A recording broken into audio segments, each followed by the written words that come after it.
Hey there, curious minds. Welcome to I Wonder, the show where we explore the questions you've been wondering about. Today's question comes from Gabriel, who's 10 years old. Gabriel asked, "Why do we carve pumpkins on Halloween?" Great question, and something I was just wondering about myself.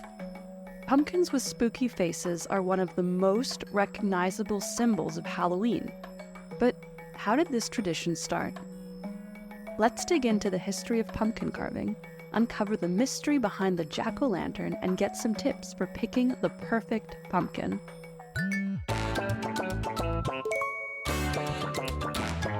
Wow.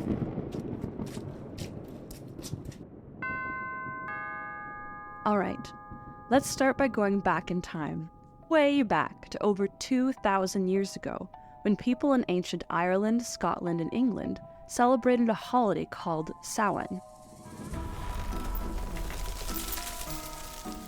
Samhain was celebrated on October 31st and marked the end of the harvest season and the start of the dark, cold winter. People believed that on this night, the veil between the living and the dead was at its thinnest, meaning spirits could come back and visit the living. But what does that have to do with carving pumpkins? To understand that, we need to hear a spooky tale, the story of Stingy Jack. Legend has it that Stingy Jack was a man who wasn't very nice. He was known for being a trickster, always trying to fool people and get what he wanted without paying for it.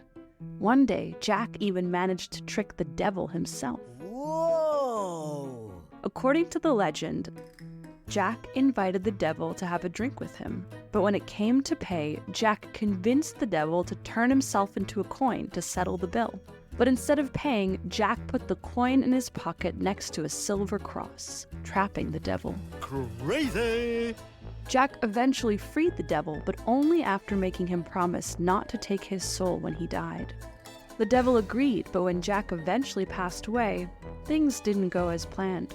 Heaven didn't want him, and the devil, still holding a grudge, wouldn't take him either. Instead, Jack was sent off into the dark with only a burning coal to light his way. Jack put the coal inside a carved-out turnip, creating the first jack-o'-lantern.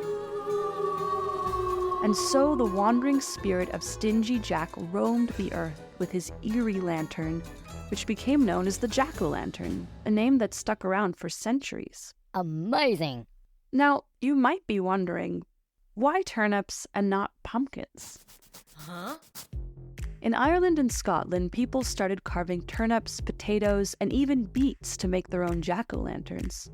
These carved-out veggies were placed in windows or near doors to ward off evil spirits, including Stingy Jack himself. The carvings often had scary faces to frighten away anything spooky that might be lurking on Halloween night. But when Irish and Scottish immigrants came to America in the 19th century, they found that pumpkins were much more common than turnips. Pumpkins were also larger and easier to carve, making them the perfect choice for jack-o'-lanterns. And that's how the tradition of carving pumpkins for Halloween began. Now that we know why we carve pumpkins, how do you choose the best one for making the perfect jack-o'-lantern? Here's some helpful tips. 1. Look for a pumpkin with a sturdy stem. A stem is like the pumpkin's handle.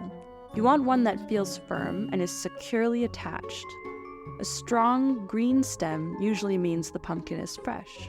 Avoid pumpkins with soft or broken stems. They might be older and could rot faster. 2.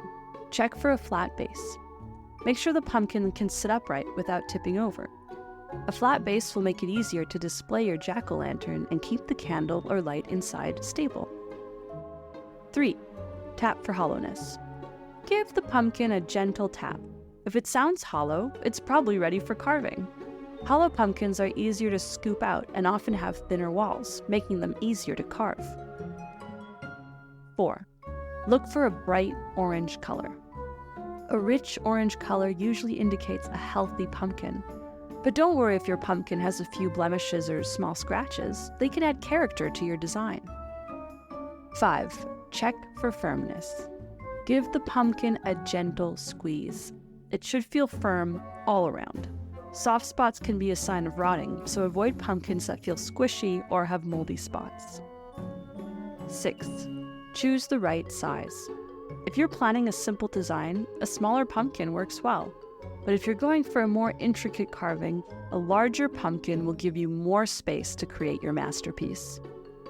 7. Think about shape. Some pumpkins are perfectly round, while others have unique shapes. If you're aiming for a spooky face, a tall and narrow pumpkin might work well. If you want a wide grin, a rounder pumpkin could be the way to go. Pumpkins have become more than just spooky decorations. They're now a symbol of Halloween itself.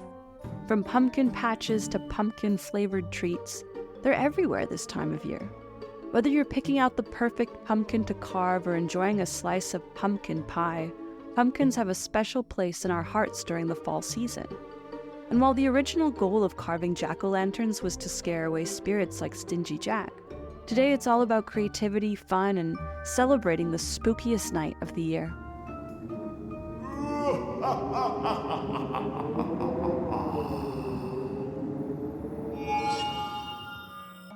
So to answer Gabrielle's question, we carve pumpkins on Halloween because of an old Irish legend about Stingy Jack and a tradition of carving turnips to ward off evil spirits. When the tradition came to America, pumpkins became the perfect replacement for turnips, and the jack-o'-lantern as we know it today was born. And now you know how to pick the best pumpkin to create your own jack-o'-lantern this Halloween. Thanks again to Gabrielle for such a fun question. And remember, if you have a question you're wondering about, send it our way to www.iwonderpodcast.com, and we might just feature it in our next episode of I Wonder. Until next time, stay curious and keep wondering, and have a spooky Halloween.